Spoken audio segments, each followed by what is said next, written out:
pansit lang atong usap-usapan sa tibuok kalibutan. Ayan, magpansit tag isa ka baranggayan para pansit sa dayami bayanihan bitaw.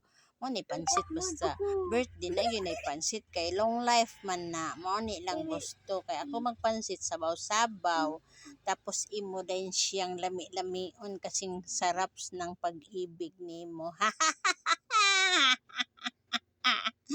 Mao na sila ilang giingon na sige katawan ng mga kaubanan naka dire.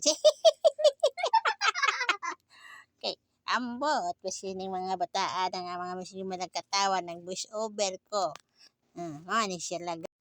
Mintras init pa, maogin na dahil mga lolas ug mami sa ato dahil butangan og budburan og sibuyas dahon kay aron init-init pa mainit na atong kuto-kuto na butangan nimo nagkalamansi kay lamig kanang pansit pa sa init pa kay nagkalamansian dayon nimo manang ingana din na siya dayon magkagay-kagay dayon na siya ng kwarta diha nga mga sinsilyo murag daghan mga itom-itom ra ba mao na nga.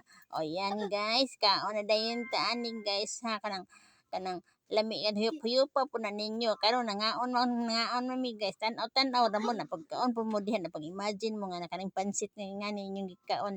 Thank you guys and for